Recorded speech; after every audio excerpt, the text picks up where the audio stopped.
बोले हरीश जी भगवान की नमोकार महामंत्र की जैन धर्म की बोले अंतिम तीर्थंकर शास्त्र नायक महावीर भगवान की आनंद की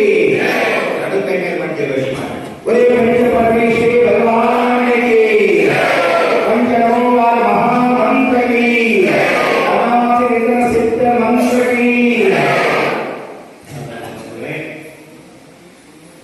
ಇವತ್ತು ವಿಶೇಷವಾದಂತಹ ನಮೋಕಾರ ಮಹಾಮಂತ್ರದಲ್ಲಿ ನಾವು ನೀವೆಲ್ಲ ಭಾಗಿಯಾಗಿರ್ತೀವಿ. ಒಂದು ತಾಸು ನಾವು ಹೆಂಗೆ ಗೊತ್ತಾಗಲಿಲ್ಲ. ಯಾಕಂದ್ರೆ ನೀರಿನಿಂದ ಶರೀರ ಶುದ್ಧಿಯಾದರೆ ಮಂತ್ರದಿಂದ ಅಂತರಂಗ ಶುದ್ಧಿಯಾಗುತ್ತದೆ. ಯಾವಾಗಲೂ ಮಾತಾಡಬೇಕು. ಮನೆಯಲ್ಲಿ ಪ್ರತಿಯೊಂದು ಕಾರ್ಯ ಮಾಡುವಾಗ ನಮೋಕಾರ ಮಂತ್ರವನ್ನ ಜಪಿಸ್ಕೋತ ಕೆಲಸ ಮಾಡಿ.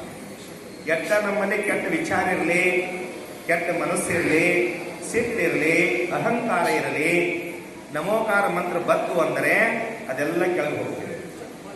ಆದರೆ ಇವತ್ತಿನ ದಿವಸ ನಾವು ಅದನ್ನು ಭಾಳ ದೂರ ಹೊಂಟೀವಿ. ಅಂದಾಗ ನಮಗೆಲ್ಲ ಏನಾಗತ್ತೇವೋ ಜಾಸ್ತಿ ರೋಗ, ಜಾಸ್ತಿ ದುಃಖ, ಜಾಸ್ತಿ ಕಷ್ಟ ಇವೆಲ್ಲ ಯಾಕೆ ಬರ್ತಾವಂದ್ರೆ ನಮ್ಮನ್ನು ನಾವು ಕಳೆದುಕೊಂಡಾಗ. ನಮ್ಮ ಜೊತೆ ನಾವಿದ್ದೀವಂದ್ರೆ, ಯಾಕಂದ್ರೆ ಜೈನ ಧರ್ಮ ಹೇಳಿದ್ದೆ ನಿಸರ್ಗವಾಗಿ ಬದುಕುವಂಥದ್ದು ಕಲೆ ಯಾವುದಾದ್ರು ಇದ್ರೆ ಅದು ಜೈನ ಧರ್ಮ. ನಾವು ಅದನ್ನು ದೂರ ಹೊಂಟೀವಿ.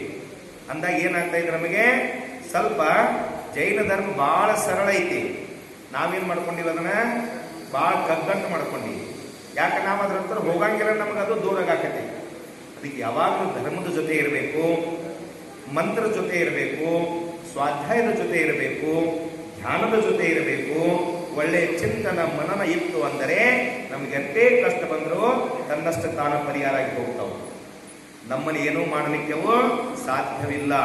ನಮ್ಮ ಕರ್ಮ ಉದಯಕ್ಕೆ ಬಂದಾಗ ಫಲಾಗ್ತದ ಅದರ ಗುಣಧರ್ಮ.